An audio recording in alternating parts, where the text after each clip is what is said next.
ce soir, c'est tous bâtisseurs en Christ. Je ne sais pas si vous vous souvenez, donc le flyer qui a été envoyé pour faire la publicité entre guillemets de l'événement, le thème c'était tous bâtisseurs. En fait, ce sera notre objectif de l'année. C'est-à-dire que le Seigneur veut que tous se mettent au travail. Qui est absolument tous, quelle que soit votre position dans l'Église, dans le corps de Christ, même si vous êtes responsable d'Église ou même si personne ne vous regarde, que tous bâtissent. C'est vraiment ça notre objectif. Mais que tous bâtissent en Christ, parce qu'on peut bâtir de plein de façons. Mais la seule bonne façon, c'est de bâtir en Christ. Donc on va voir un peu plus en détail ce que ça sous-entend, pour pouvoir grandir ensemble et surtout se mettre au travail. Donc, 1 Corinthiens, chapitre 3, versets 9 à 11. Car nous sommes ouvriers avec Dieu. Vous êtes le champ de Dieu, l'édifice de Dieu. Selon la grâce de Dieu qui m'a été donnée, j'ai posé le fondement comme un sage architecte et un autre bâtit dessus, mais que chacun prenne garde à la manière dont il bâtit dessus. Car personne ne peut poser un autre fondement que celui qui a été posé, savoir Jésus-Christ.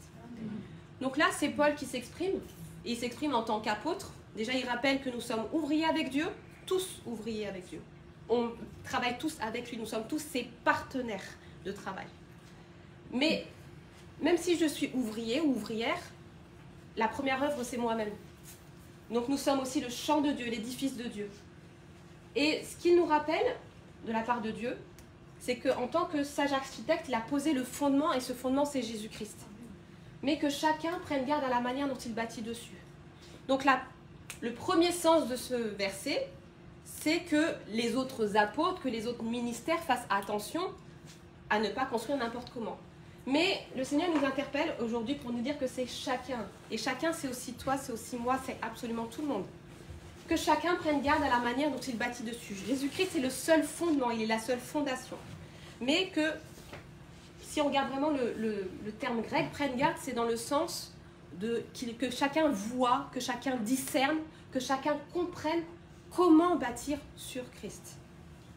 Et ça, c'est vraiment quelque chose que le Seigneur il veut développer en chacun de nous, puisque finalement, le fondement c'est Christ, mais le Seigneur il nous demande de bâtir, de bâtir, de bâtir, et il y a une seule façon de le faire pour que tout l'édifice soit parfaitement stable. On va prendre un passage dans 1 Pierre chapitre 2, versets 4 à 6. Approchez-vous de lui, pierre vivante, rejetée par les hommes, mais choisie et précieuse devant Dieu.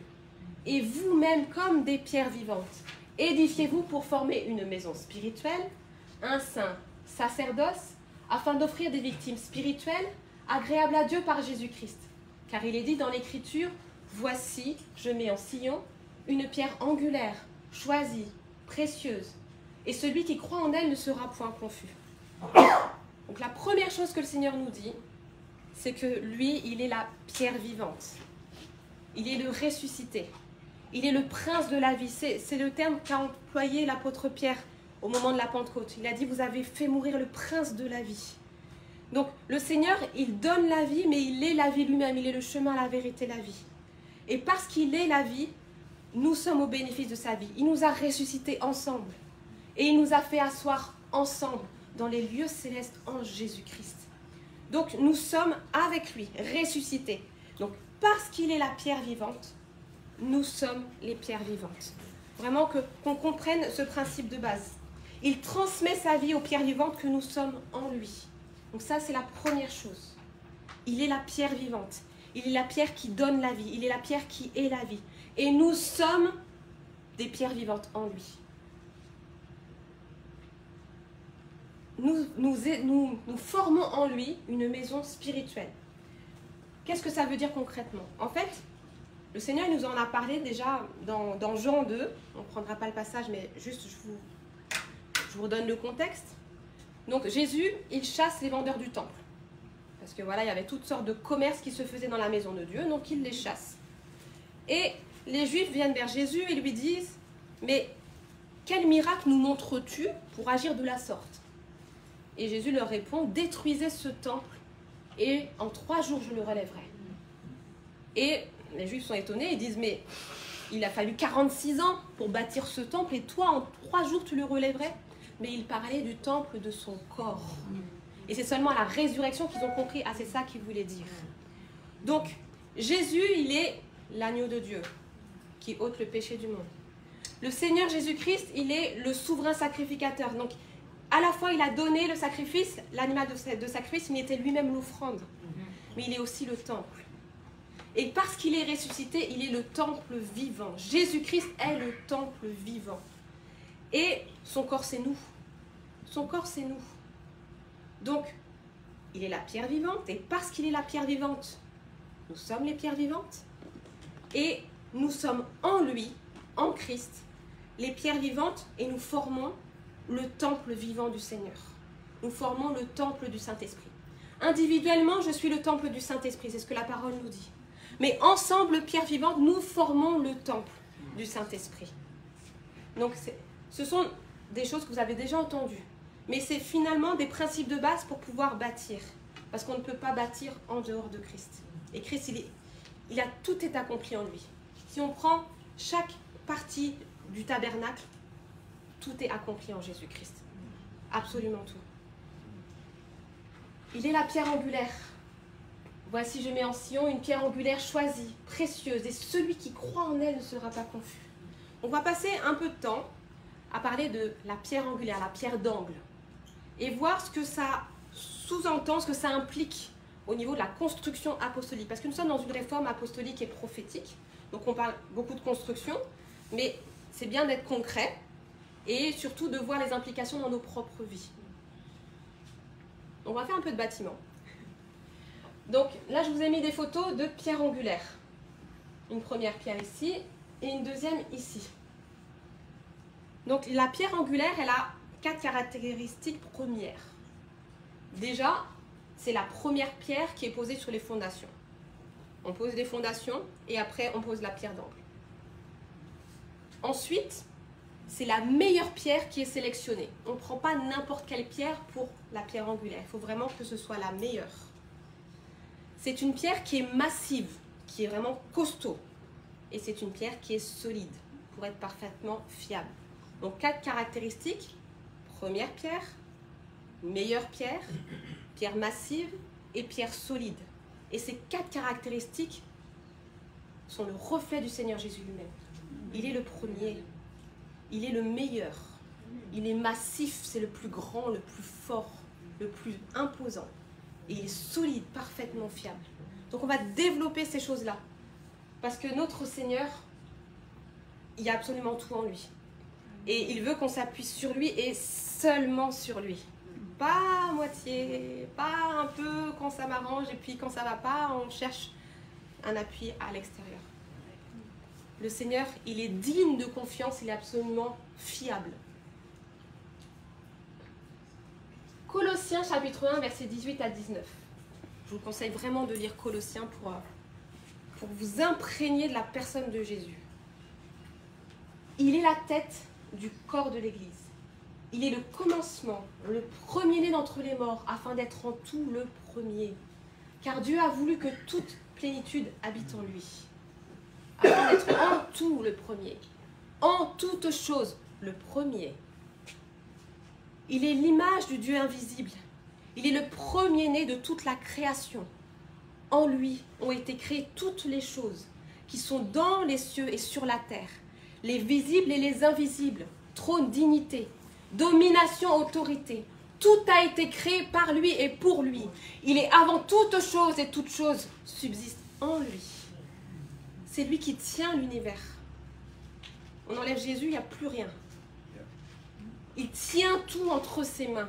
Tout subsiste en lui, tout a été créé par lui et pour lui.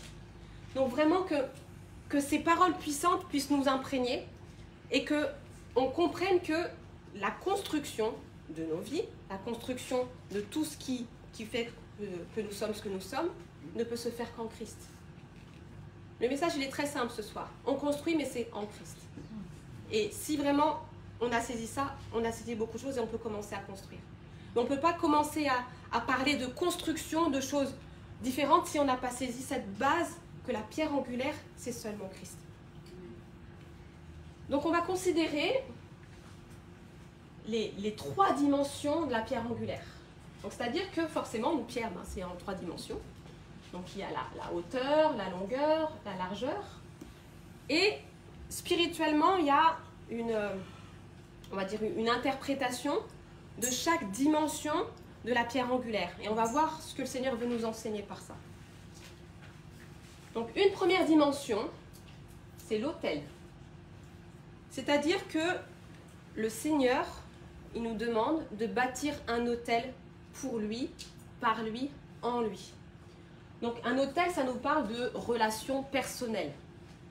C'est vraiment ma vie intime avec le Seigneur. Même mon mari, mon épouse, il n'est pas forcément au courant de tout ce qui se passe. C'est juste toi et Dieu. Et je voudrais revenir sur ce qu'on a vu tout à l'heure dans 1 Pierre. Approchez-vous de lui, pierre vivante. Approche-toi. Approche-toi. Quand on a besoin de regarder un objet en détail, on a besoin de s'approcher. C'est quelque chose qu'on fait spontanément et par réflexe. Je ne vois pas bien ce que c'est, je vais m'approcher pour mieux deviner les contours, pour mieux comprendre le fonctionnement. Approche-toi de la pierre vivante pour mieux être au bénéfice de sa vie. Tu es déjà assis dans les lieux célestes, c'est déjà fait. Par contre, tu peux encore te rapprocher du trône. Rapproche-toi, rapproche-toi, te dit ton Dieu. Approchez-vous de lui, pierre vivante. Vraiment, le Seigneur, il nous exhorte à cultiver la relation avec lui. Ça, c'est la première étape. Il y en a 2 autres, mais ça commence par ça. Et souvent, c'est là que le bas blesse. Souvent, on met la charrue avant les bœufs, on essaie de faire les choses par nous-mêmes, mais qu'on cultive cette relation-là, qu'on cultive cette intimité. Parce que le Seigneur, il nous veut du bien. Et c'est pour que nous lui appartenions qu'il nous a sauvés. Donc le premier autel qui a été construit, c'était Noé.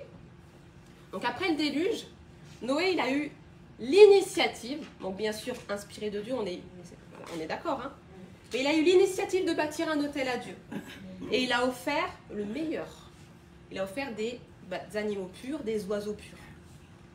Et suite à cela, il y a un mouvement qui a été créé du ciel sur la terre. Une bénédiction de Dieu qui a été déversée et Dieu a décrété « Je ne maudirai plus la terre ». Le fait que Noé a bâti un autel a déclenché la bénédiction de Dieu sur la terre. Je ne maudirai plus la terre. Construis-moi un autel et je te bénirai. Donc vraiment qu'on ne voit plus là, un autel, le fait d'avoir une relation avec Dieu comme une corvée, comme quelque chose de lourd. Ah, il faut se lever tôt. C'est pas il faut. C'est quelque chose qui vient des entrailles de Dieu, que le Seigneur veut te communiquer. Et vraiment qu'on puisse avoir la mentalité que cet autel, il crée ce mouvement. Il crée un mouvement du ciel sur la terre.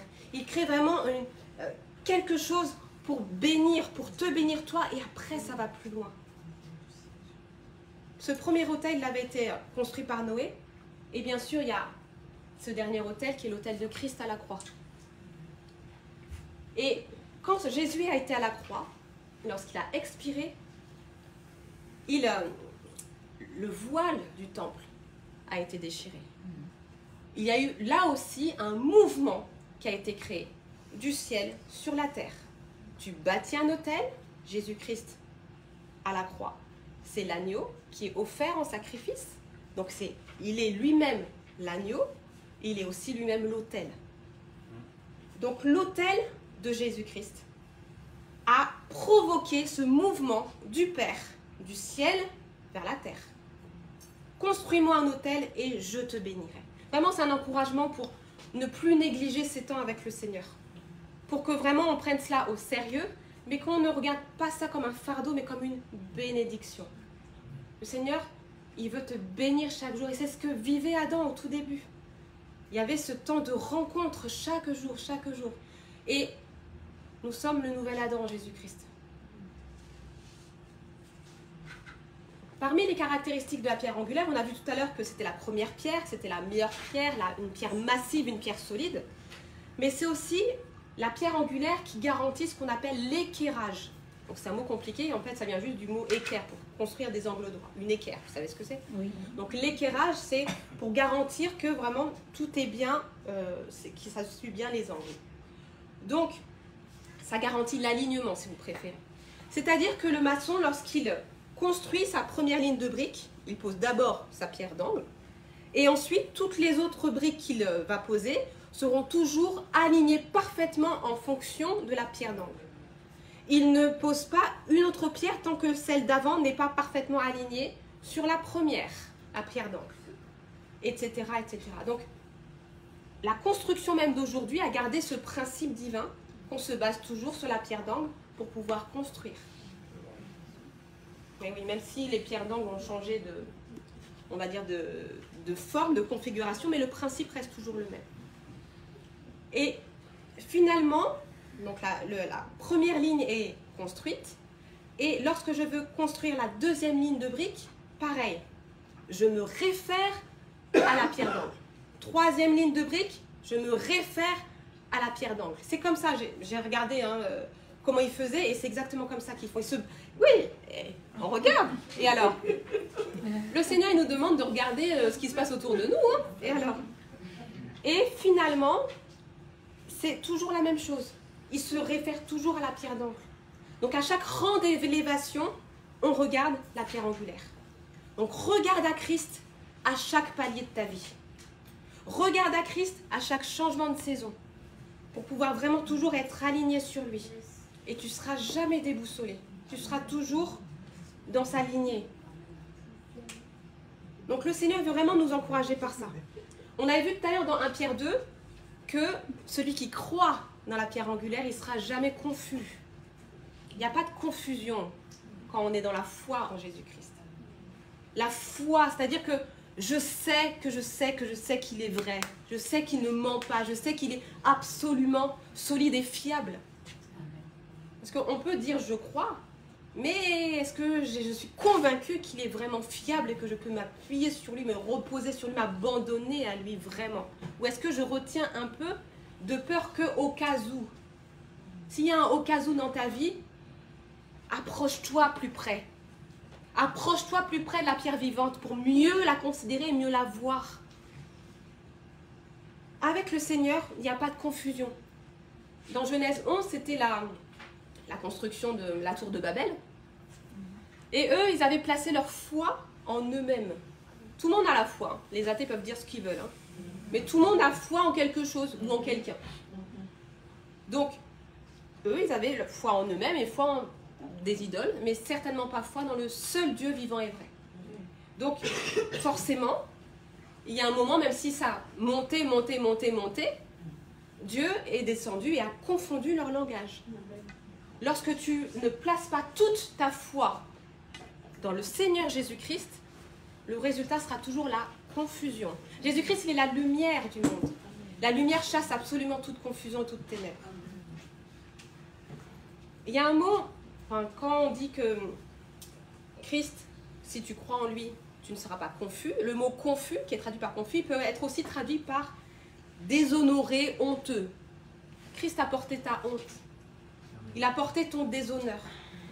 Donc, quel que soit ton arrière-plan, tu peux en lui être libéré de ce fardeau, de ce vêtement sale qui n'a pas à être sur tes épaules. Christ, c'est lui qui t'honore. Il a été honoré et il déverse son honneur sur toi. Ça peut aussi être traduit par le fait de ne pas être trompé, ne pas être dans l'erreur. Il y a toutes sortes de séductions, toutes sortes de fausses doctrines, on le sait. Et des fois, on a peur d'être trompé. Ça peut sembler spirituel, mais ça reste une peur. Et une peur, ça ne vient jamais de Dieu. Donc, le Seigneur, par là, il veut simplement nous rappeler, place toute ta confiance en moi, et tu ne seras jamais confus. Place toute ta confiance en moi, et tu ne seras jamais déshonoré. Tu ne seras jamais honteux, et tu ne seras jamais trompé. Combien de fois ça m'est arrivé, j'aurais pu dévier plein de fois dans ma vie chrétienne, vraiment. Et je pense que je ne suis pas la seule. Mais parce que j'aime le Seigneur et que j'ai foi en lui, à chaque fois, hop, il m'a ramené sur le bon chemin. Hop, hop, parce qu'il est vivant. Et quand il voit que tu es vraiment attaché à lui. Il ne te laisse pas aller dans le décor. Ça, c'est pas vrai. Vraiment qu'on ait cette confiance qu'il est fiable. Vraiment qu'il est fiable. Galates chapitre 2, verset 20. J'ai été crucifié avec Christ. Et si je vis, ce n'est plus moi qui vis, c'est Christ qui vit en moi. Si je vis maintenant dans la chair, je vis dans la foi au Fils de Dieu qui m'a aimé et qui s'est livré lui-même pour moi. Christ, à la croix, on l'a vu, il est l'offrande et l'autel. Mais finalement, c'est pas très juste, même pas juste de dire qu'il a été crucifié à notre place. En tout cas, le texte ne le dit pas comme ça. J'ai été crucifié avec lui. Oups, pardon. J'ai été crucifié avec lui. Donc même si je n'étais pas encore née, j'étais avec lui sur la croix. Et ça, c'est toute la différence. C'est-à-dire que c'est plus moi qui vis. C'est plus la vieille Coralie. C'est plus les vieux raisonnements. C'est plus mon ancienne façon de penser. C'est plus mes jugements, mes valeurs, comment j'ai été éduquée. C'est plus ça qui m'identifie. Mais je suis identifiée par la parole de Dieu, par Christ, la parole de Dieu. Parce que j'ai été crucifiée avec lui. Il est l'autel parfait. Il est l'offrande parfaite. Il n'y a pas besoin de rajouter quoi que ce soit. Il a tout fait une fois pour toutes. Et en lui, le Seigneur, il nous dit, je vous exhorte, frères, par les compassions de Dieu, à offrir vos corps comme un sacrifice vivant, saint et agréable. Et c'est de votre part un culte raisonnable. Donc c'est la moindre des choses, en fait. La moindre des choses d'offrir vos corps. On n'aime pas ça. Et pourtant, c'est une telle bénédiction. Une telle bénédiction d'avoir la pensée de Christ. Une telle bénédiction d'avoir la volonté de Christ. Une telle bénédiction d'avoir le cœur de Christ, de le manifester. Au lieu d'être enfermé, emprisonné dans la pensée humaine, le cœur des hommes ou la volonté humaine. C'est une libération en fait. Vraiment qu'on prenne cela à cœur au nom de Jésus-Christ. Donc offrir son corps. On a vu tout à l'heure que construis-moi un autel, et je te bénirai. À chaque fois qu'un autel a été construit, on a pris l'exemple de Noé et de Christ à la croix, il y avait un mouvement du ciel sur la terre et la bénédiction de l'Éternel était déversée sur les hommes. Donc offre ton corps, renonce à toi-même, porte ta croix, renonce à tes anciennes valeurs, renonce à tout ce que tu estimes juste et tout ce que tu estimes injuste.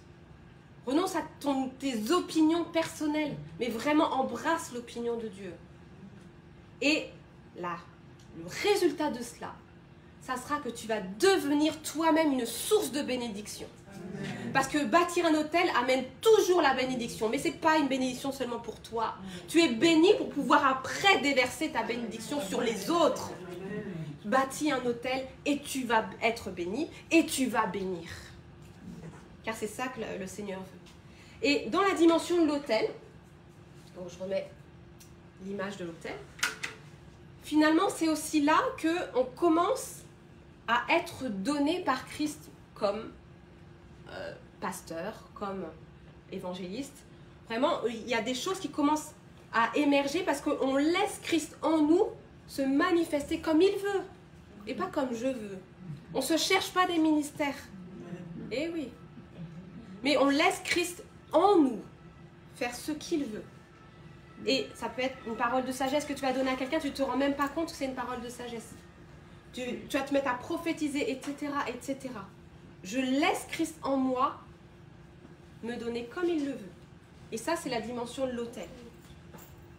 C'est parce que j'ai cultivé ma relation avec Dieu que finalement, il est libre de faire ce qu'il veut.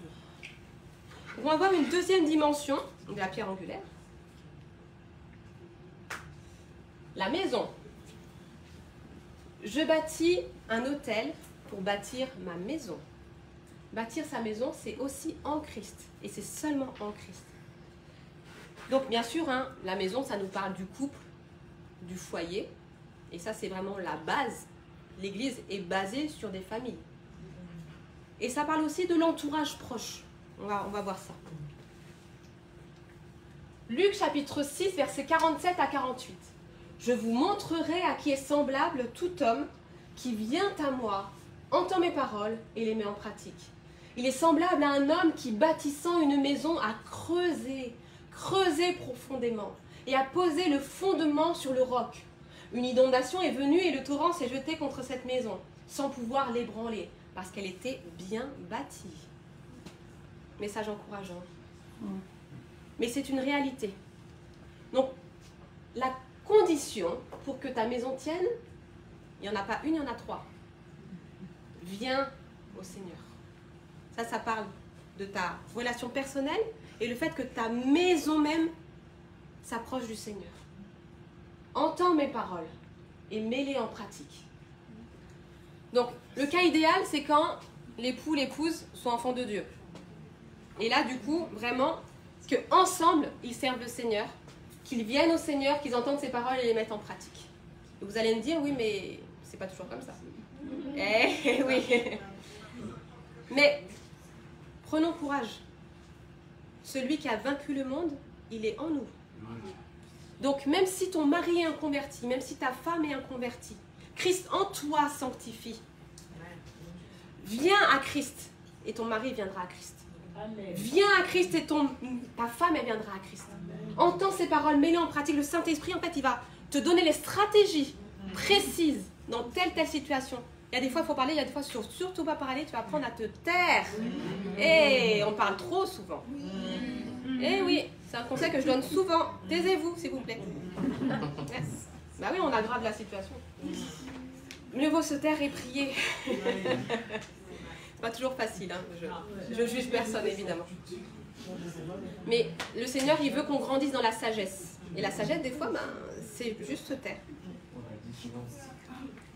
Donc, vraiment, que le Seigneur, il fortifie notre foi. Et surtout qu'on ait à cœur de creuser profondément pour avoir encore plus de racines en Christ.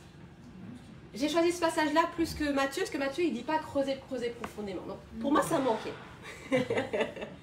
creuser profondément, ça parle vraiment des racines qui s'étendent. Je ne suis pas satisfaite de cette relation que j'ai avec toi. Je veux plus profond. Et ça va forcément rejaillir sur tout ton foyer, même si tu es le seul converti de ton foyer. Vraiment. Qu'on prenne ça à cœur. Nous sommes en guerre, hein, vous savez. Nous sommes en guerre. Donc pour pouvoir bien combattre, creuse. Et cette maison, elle ne peut pas être ébranlée, parce qu'elle était bien bâtie. Elle était bien bâtie parce que tu as pris l'habitude de bâtir un hôtel, et tu as pris l'habitude de répandre dans ta maison la grâce de Dieu. Donc, la pierre angulaire, il y a une autre caractéristique. On a vu que voilà, elle était massive, c'est la première pierre. On a vu que elle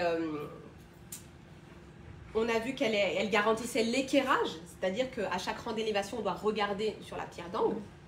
Mais il y a une autre caractéristique, c'est que elle va également être un modèle pour chaque angle de la maison. Donc, par exemple, pour les ouvertures, pour les portes, et aussi pour les fenêtres, le maçon il va aussi se référer à la pierre d'angle. La pierre d'angle pour les angles. Et finalement, ça nous parle du fait que c'est seulement Christ qui donne la direction de ta famille, de ton foyer.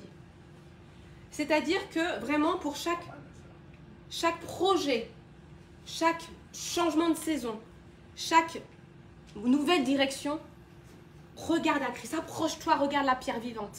Et c'est dans ce rapprochement que le Seigneur va te montrer, ah là, il y a telle chose, tel changement, il va te parler précisément. Car le Seigneur, il aime discuter avec ses enfants. Il aime avoir une relation personnelle. Et il veut que toute la famille puisse rentrer dans cette intimité. Vraiment. Donc, le fait qu'on parle d'ouverture, de porte, ça nous rappelle bien sûr que Jésus, il est la porte. Je suis la porte. Celui qui entre par moi est sauvé. Il entre et il sort et il trouve des pâturages. Tu n'es pas sauvé tout seul. Tu n'es pas sauvé pour toi-même. Mais tu es sauvé pour entrer et sortir par la porte, qui est Jésus-Christ, et pour que d'autres entrent par la porte et trouvent des pâturages. Donc, le Seigneur, il nous rappelle juste que cette bénédiction, elle doit se répandre. Elle doit se répandre d'abord dans ta famille. Même s'ils sont insupportables, Le Seigneur, il te dit, examine toutes choses, retiens ce qui est bon. Qu'est-ce qui est bon chez eux? Comment prier pour eux pour qu'ils puissent avancer et aller plus loin? Seigneur, comment je dois prier pour ma fille? Comment je dois prier pour mon mari? Il me casse les pieds. Mais, Seigneur, comment je peux le bénir? Qu'on soit dans cette dimension de bénédiction et plus dans cette dimension où on se plaint et on va téléphoner à droite à gauche. Oh, prie pour moi. Mais toi, comment tu pries? Il y a bien sûr, je dis bien que le soutien des frères et sœurs est important, mais quelle position avons-nous? Quel est notre positionnement? Si tu es dans la plainte, tu n'es plus une source de bénédiction. Donc vraiment que le Seigneur, il renouvelle notre intelligence, nos pensées, pour qu'on puisse rentrer dans cette dimension où je sais que je suis une source de bénédiction. Et même si l'environnement n'est pas facile, chaque jour je vais à la source pour pouvoir transmettre cette source d'eau vive pour les personnes qui constituent mon foyer. Et à un moment ou à un autre, il y aura du changement. Combien de personnes ont amené leur mari, leur femme à Christ, leurs enfants à Christ? Et des fois, c'est des situations catastrophiques. Mais le Seigneur, il est vivant, vraiment. Donc, on soit encouragés. Donc, Jésus, il est la porte et il ne nous a pas fait rentrer dans la bergerie simplement pour qu'on reste dans la bergerie, mais il a bien dit, vous entrez, vous sortez. Vous entrez et vous sortez. Donc, n'oublie pas de sortir. Et oui. Parce que des fois, en fait, on peut rebuter des personnes de notre famille en étant, entre guillemets, trop spirituelles. Et oui. Alors que le Seigneur, il veut simplement qu'on manifeste qui il est. Jésus, il est venu en tant qu'homme. Je referme cette parenthèse. Ça nous parle aussi du fait que le Seigneur, il veut qu'on choisisse nos relations en Christ. Et oui. Il veut vraiment qu'on choisisse, qu'on les choisisse avec soin. La famille, évidemment, on ne va pas choisir. Mais ton entourage proche, comment tu es entouré? Quelqu'un a dit, je ne sais pas, à mon avis, ce n'est pas un chrétien, mais c'est quand même, ça fait réfléchir, que tu es les 5 personnes qui sont autour de toi. C'est-à-dire que les 5 personnes les plus proches de toi définissent comment tu vas te comporter, comment tu vas être. Et c'est pas faux. C'est-à-dire qu'évidemment, on est identifié en Christ, mais ton entourage proche va te donner une certaine direction. Donc, veille à ce que ça soit bien la pierre angulaire qui t'ait donné cet angle-là. Tes relations, ton entourage proche. Donc, tout à l'heure, on parlait pour l'autel du fait que je commence à laisser Christ en moi me donner comme, voilà, libérer une parole, me donner comme pasteur, me donner comme enseignant, etc., etc. Et finalement, au niveau de ma famille, de mon foyer et des frères et sœurs en Christ qui sont proches de moi, mon église locale, je vais commencer à reconnaître comment mon entourage proche est donné. Il ne s'agit plus que de moi, mais il s'agit aussi des frères et sœurs. Oh, Pedro, là, il a été donné vraiment, il a pris soin. Shakil, il donne souvent des paroles prophétiques. On commence à reconnaître, on commence à se décentrer de soi-même pour regarder ce que Dieu fait à travers les autres. Et là, ça change tout. On commence à rentrer vraiment dans le plan de Dieu pour ses enfants. Et pour le monde. Et pour le monde. Donc, à ce stade-là, on peut commencer à parler d'équipe apostolique qui commence à se former, même si c'est un niveau local. Mais, tiens, Sonia, elle est plus donnée comme ça. Mais après, on ne l'enferme pas dans un ministère, puisque le Seigneur, il fait ce qu'il veut. Mais tu peux être un peu plus donné comme prophète, par exemple, que comme évangéliste. Mais justement, c'est dans cette reconnaissance qui a lieu vraiment quand je prends le temps de pas seulement être dans la dimension de l'autel où je suis juste avec Dieu, mais je commence à regarder autour de moi, que là, ça devient évident. Ah, mais là, effectivement, il y a ça. Et je vais contribuer à bénir. Je suis une source de bénédiction. Donc, on va prier pour que ce que le Seigneur a mis en toi, ça soit libéré encore plus, que ça grandisse, que ça grandisse. Et c'est comme ça que, finalement, on grandit ensemble. Et on est ensemble une source de bénédiction plus grande.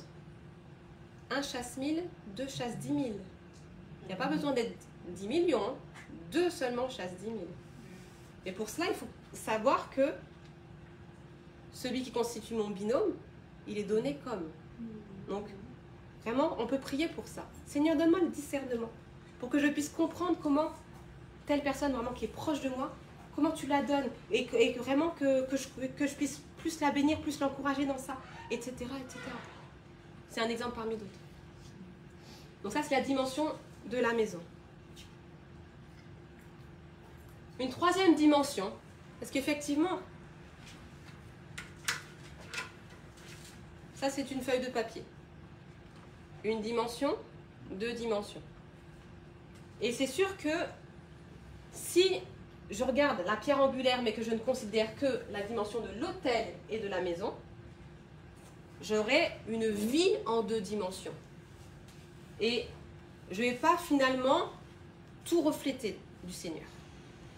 Et cette feuille, elle est, par définition, comme c'est une feuille, elle est plate. Elle est sans relief. Donc si j'oublie la dimension, la troisième dimension qui est la dimension du royaume, ma vie sera plate et sans relief. Donc le Seigneur, il veut vraiment qu'on n'oublie absolument aucune dimension. Qu'on puisse absolument tout considérer dans nos vies. Bâtir un hôtel pour bâtir une maison. Bâtir une maison pour bâtir ensemble le royaume de Dieu. Donc on parlait tout à l'heure de la maison, c'est-à-dire le couple, le foyer, et puis mon entourage proche. Ça fait partie de ma maison. Mais le royaume de Dieu est finalement constitué d'une multitude de maisons. C'est une maison qui se connecte à une maison, qui se connecte à une maison, qui se connecte à une maison, etc. etc. On n'est pas sauvé tout seul, comme je disais tout à l'heure. Donc l'autel, il va toujours conduire à la maison. Et la maison va toujours conduire au royaume de Dieu. Ça va ensemble. Si je considère que 2 dimensions sur les 3, je n'ai pas l'image complète. Et vraiment, le Seigneur, il veut développer ces 3 dimensions dans chacune de nos vies. Bâtis ton hôtel. Bâtis ta maison. Bâtis ensemble, avec les frères et sœurs, le royaume. En Christ. On se base toujours sur la pierre d'angle. On se base toujours sur lui. Afin que ça puisse grandir en étant parfaitement stable et en étant vraiment parfaitement aligné. Le royaume, ça nous parle du fait de voir loin. Voir loin. De voir au-delà de ce que nos yeux peuvent voir juste spontanément. Le plan de Dieu, il va au-delà de ta propre vie. Le plan de Dieu, il va au-delà de ton foyer. Le plan de Dieu, il va au-delà de ton église locale. Voir loin pour construire haut. C'est ça vraiment. C'est un principe spirituel. Tu vois loin pour pouvoir construire haut avec le Seigneur. Dans le Seigneur, par le Seigneur et pour le Seigneur. Donc une dernière caractéristique de la pierre angulaire, c'est que elle va relier ce mur-là avec ce mur-là. Elle relie et elle unit 2 murs. Ça peut sembler évident, mais c'est une caractéristique. Donc Christ, il relie les maisons. J'ai bâti un hôtel, j'ai bâti ma maison, mais Christ, la pierre angulaire, va relier les maisons entre elles. Il va les unir entre elles. Quelles que soient leurs différences, quelle que soit leur spécificité, puisque le royaume de Dieu est au final une mosaïque, c'est pas uniforme, mais c'est une mosaïque d'une beauté infinie. Et c'est quand j'ai appris déjà dans ma maison à reconnaître, dans mon entourage propre, à reconnaître comment un tel est donné, comment bénir, que là, ça prend une dimension du royaume de Dieu. Christ, il relie les maisons et ça nous parle de réseau apostolique. Une maison connectée à une maison, connectée à une maison, il y a des réseaux qui se forment. Excellent. Et oui. Le royaume de Dieu, il est constitué d'une multitude de maisons qui ont chacune appris à développer l'autel et à développer la communion dans leur maison. Donc vraiment que le Seigneur puisse développer cette soif de vouloir toujours plus de lui, de pouvoir s'approcher. C'est vraiment si vous pouvez juste retenir une seule parole ce soir, c'est approchez-vous. Approchez-vous, c'est vraiment ça la parole de ce soir. Approchez-vous de lui, pierre vivante. Et lorsque vous serez encore plus proche, sa vie de résurrection va couler encore plus à travers vous. Et vous serez encore plus des impacts dans votre génération. Et pour cela, rapproche-toi encore plus près. Tu ne seras jamais assez près. Alléluia. Éphésiens chapitre 2, versets 20 à 22. Vous avez été édifiés sur le fondement des apôtres et des prophètes, Jésus-Christ lui-même étant la pierre angulaire. En lui, et seulement en lui, tout l'édifice bien coordonné s'élève pour être un temple saint dans le Seigneur. En lui, vous êtes aussi édifiés pour être une habitation de Dieu en esprit. Donc le Seigneur veut vraiment nous rappeler que nous sommes son temple. Il veut nous rappeler que nous sommes tous et toutes bâtisseurs, bâtisseuses, pas très joli mais bon, en Jésus-Christ. Mais selon 3 dimensions.